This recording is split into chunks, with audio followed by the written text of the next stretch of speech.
సరే, మత్తయి సువార్త 25వ అధ్యాయము 6వ వచనం ఏం రాయబడింది అక్కడ?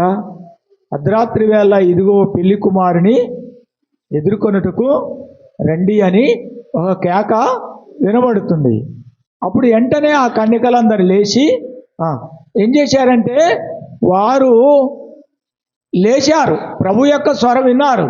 విన్న తర్వాత ఏం చేశారు? వారు లేచారు. లేచి బుద్ధిగల కన్యకలు ఏం చేశారు? వారు దీవిటీలను చక్కపరుచుకున్నారు. అందులో బుద్ధి లేని కన్యకలు ఏం చేశారు? వారు దీవిటీలను చక్కపరుచుకోలేదు. తర్వాత మనం 11వ వచనం చదువుకుందాం. 10వ వచనం అంతటా మీరు చదవటం అట్లా చదివితే బాగోదు, మీరు చదవాలి మంచిగా.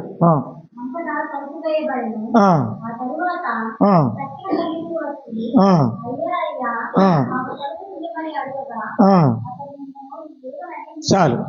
అయితే ఇక్కడ ఏం జరుగుతుందంటే, ఆ తర్వాత తక్కిన కన్యకలు వచ్చారు. వచ్చి ఏం చేస్తున్నారు? అయ్యా అయ్యా మాకు తలుపు తీ అని అడుగుతున్నారు. అడుగుతుంటే ఏం జరుగుతుంది? మీరు ఎక్కడ వారో, మీరు ఎవరో నాకు తెలియదు అని ప్రభు సెలవిచ్చారు.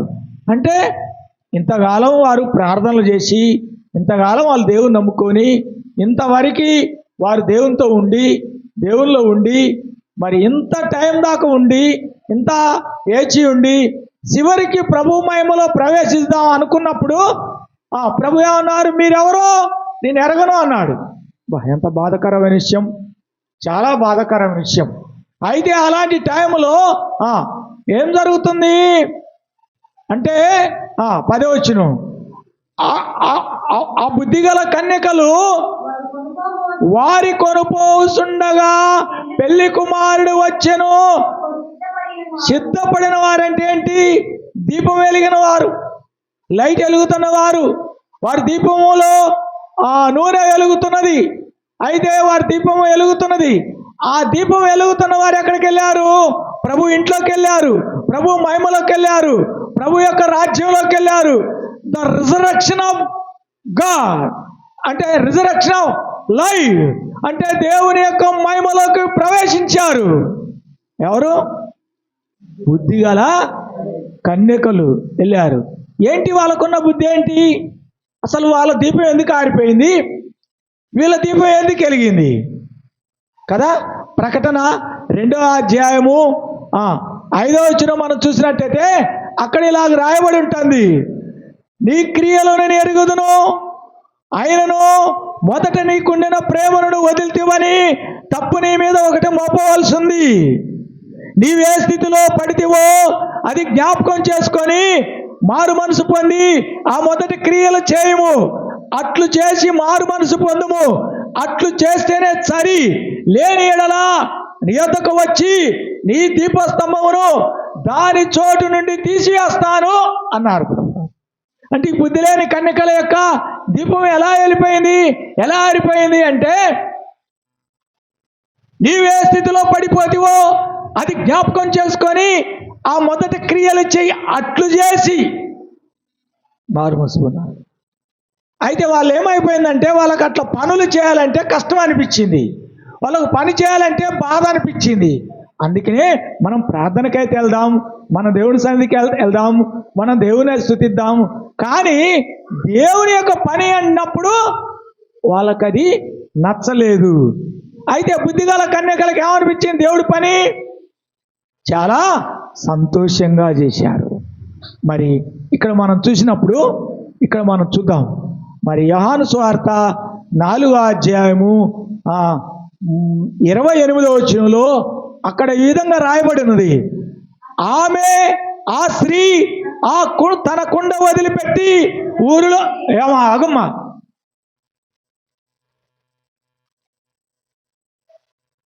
ఆ స్త్రీ తన కుండ వదిలిపెట్టి ఊరిలోనికి వెళ్ళి వారినందరిని పిలుచుకొని వచ్చింది. ఏం చేస్తుంది? ఆ స్త్రీ తన కుండ వదిలిపెట్టింది.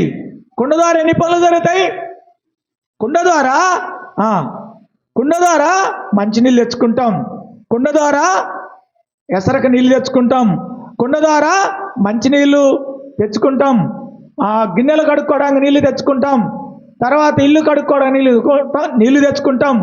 అట్లా ఎన్నో అర్జెంటు పనులు వదిలిపెట్టి ఏం చేసింది ఆమె? దేవుని పని చేసింది.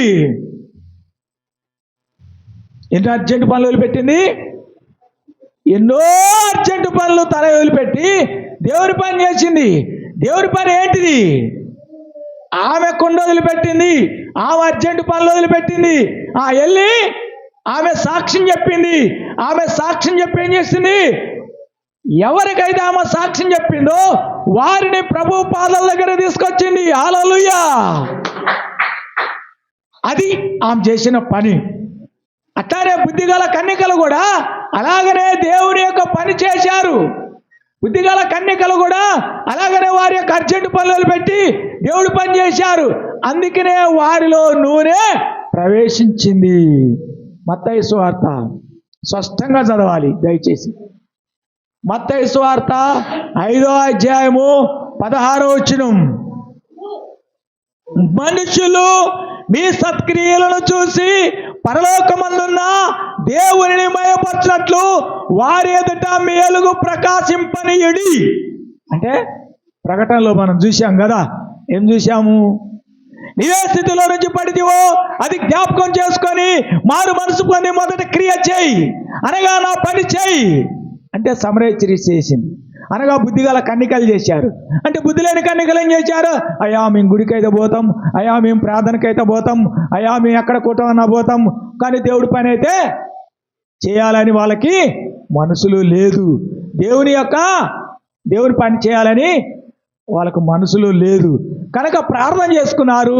10 మంది కుష్ఠరోగులు ఏ విధంగా అయితే దేవుడి దగ్గరకు పోయి వారి కుష్ఠరోగం పోగొట్టుకొని మరలా దేవుని స్తుతించుటకు రాలేదు, మరలా వాళ్ళు దేవుడి పని చేయలేదు. అలాగనే ఒక్క సమరయుడు వచ్చి ఏం చేశాడు? దేవా నన్ను స్వస్థపరిచేందుకు నీకు వందనాలు. కానీ సమరయ స్త్రీ ఏం చేసింది?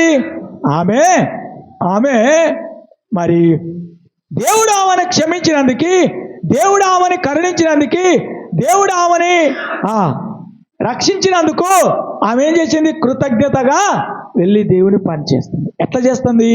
తన అర్జెంటు పనులన్నీ కూడా వదిలిపెట్టేసింది. కాబట్టి ఇక్కడ మన మత్తయి సువార్తలో 5:16 చూసినప్పుడు ఏముంది? వారి చేతుల్లో వెలుగుతున్న దీపం ఏంటి ఆ దీపము? అంటే కొంతమంది పరిశుద్ధాత్మ అంటారు, కొంతమంది మంచి ప్రవర్తన అంటారు, కొంతమంది ఏంటేంటో చెప్తా ఉంటారు. మొన్న సెమీ క్రిస్మస్ పెట్టినాం, దాంట్లో ఏంటేంటో చెప్తున్నారు, ఎవరికి ఏం తెలియదు కాబట్టి చెప్తా ఉన్నారు. మరి దీపం వెలగకపోతే ఏమైంది చెప్పండి? దేవుడి రాజ్యం పోతామా? దీపం వెలగాలి. ఎవరి దీపం వెలగాలి? అందరి దీపాలు వెలగాలి. నీ దీపం వెలగాలి, నా దీపం వెలగాలి. కాబట్టి దీపం వెలగాలంటే ఏం చేయాలి? దేవుని యొక్క క్రియలు చేయాలి. 4వ వచనం ఉంది, ఆయనను మొదట నీకుండిన ప్రేమను ప్రకటన 2వ అధ్యాయం 4వ వచనం. ఆయనను మొదట నీకుండిన ప్రేమను నువ్వు వదిలితీవని నీ మీద నేను తప్పు ఒకటి మోపవలసింది.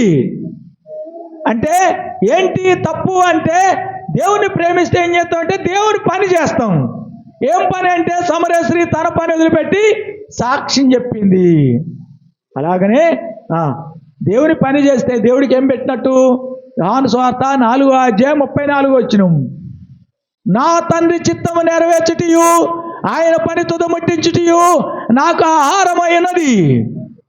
అంటే దేవుడికి ఆహారం పెట్టింది సమరేశ్వరి. ఎట్లా పెట్టింది? పని చేసి మరపే భోజనం పెట్టింది. ఏం పని చేసింది? అయితే ఒక అంజూరపు చెట్టు దగ్గరికి యేసయ్య వెళ్ళాడు. ఆ అంజూరపు చెట్టు దగ్గరికి వెళ్ళగానే ఏం కనపడుతున్నాయి? ఆకులు పచ్చగా కనపడ్డాయి, దాని దగ్గర కాయలు. అట్లానే ఇప్పుడున్న విశ్వాసులకు వారు పచ్చగా దేవుడు ఆశీర్వాదాలు పొంది, వారు పచ్చగా దేవుడు అద్భుతాలు పొంది పచ్చగా కనపడతారు, కానీ దేవుడి పనులు ఉండవు. అంటే దేవుని ఆకలి తీర్చేవారుగా ఉండరు. కనుక అంజూరపు చెట్టు ఏమైంది? శపింపబడది. ఎందుకు శపింపబడది? అది కాయలు కాదు. ఏంటి కాయలు కాయలేదంటే ఏంటి? దేవుని పని చేయలేదు. చదువు. నా తండ్రి చిత్తము నెరవేర్చుటయు చదువు. అది ఆ చెట్టు ఏం చేయలేదంటే యేసయ్యకి పని చేయలేదు, అందుకనే అది చెప్పింపబడది. అట్లానే ఈ బుద్ధిగల కన్యకలు కూడా ఎందుకు అట్లా అయిపోయారు? బుద్ధిగల కన్యకల దీపం ఎందుకు ఆరిపోయింది? పని చేయలేదు. ప్రార్థనకి వెళ్ళారు, కూటాలకు వెళ్ళారు, మంచి భక్తిగా ఉన్నారు, ఉపవాసాలు ఉన్నారు, అన్నీ ఉన్నారు, కానీ ఏం జరిగింది? వాళ్ళు పని చేయలేదు. కాబట్టి పనికి మాలిన దాసుని ఏం చేస్తాడు? అక్కడ పండ్లు కొరుకుటయు మరి భయంకరమైన యాతన ఉంటుంది. కాబట్టి మరి ఇప్పుడు ఎలాంటి దేవుడి బిడ్డలు ఉన్నారు? పనిచేసే దేవుడి బిడ్డలు కనపడతారా మనకి? పని చేయని వాళ్ళు కనపడతారా? పని గట్టే చెప్పండి. ఏంటి దొంగలు చెప్పినట్టు చెప్తున్నారు? గట్టే చెప్పండి. పని చేసే వాళ్ళు కనపడతారా మనకి? పని చేయని వాళ్ళు కనపడతారా? చేయని వాళ్ళు. అంటే ఏమైంది? దీపాలు ఆరిపోయినాయా వెలుగుతున్నాయా?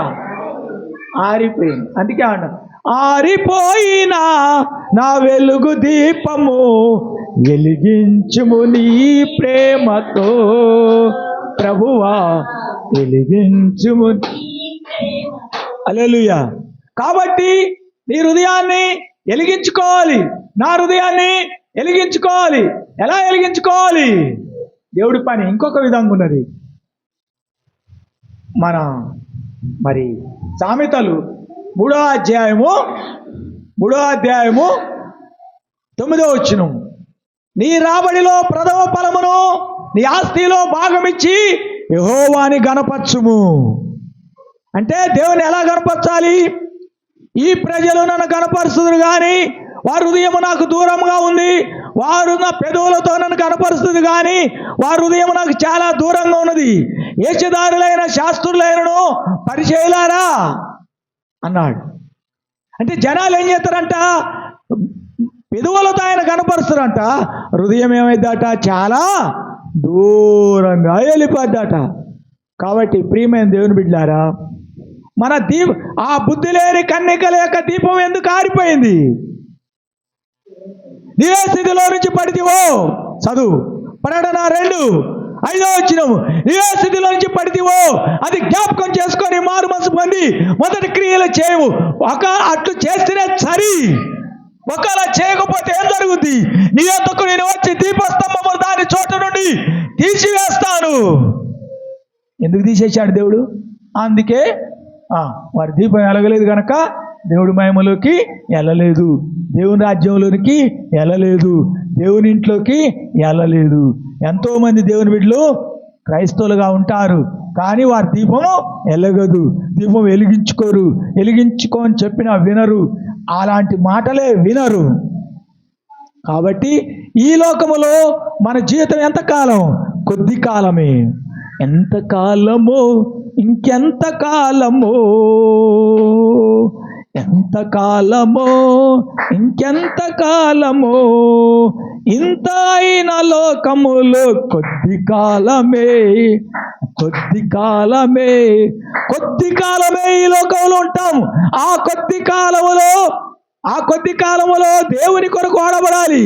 ప్రభు ఎందుకు మరణించాడు? మహిమలో ప్రవేశించడానికి మరణించాడు. మనం కూడా ఎందుకు మరణించాలి? దేవుని పునరుద్ధానములో ప్రవేశించడానికి మరణించాలి. అనుకున్న వాళ్ళు ఖచ్చితంగా దేవుడి పని చేసి తీరుతారు. వాళ్ళు అర్జెంటు పనులు వదిలిపెట్టుకుంటారు, దేవుని పని చేస్తారు. వాళ్ళు నూనె అయిపోయింది. ఎందుకు అయిపోయింది? నూనె అయిపోయింది. ఏ నూనె అయిపోయింది? వాళ్ళు దీపం ఎందుకు వెలగలేదు? నూనె లేదు. ఎందుకు వెలగలేదు? నూనె లేదు. ఏంటి ఆ నూనె? సాక్ష్యం చెప్పలేదు, సాక్ష్యము లేదు. హల్లెలూయా. ప్రభు నామమునకు మహిమ కలుగును గాక, ప్రభు నామమునకు ఘనత కలుగును గాక. యుగములకు యేసుక్రీస్తు నామమునకు మహిమ కలుగును గాక. ఆమేన్.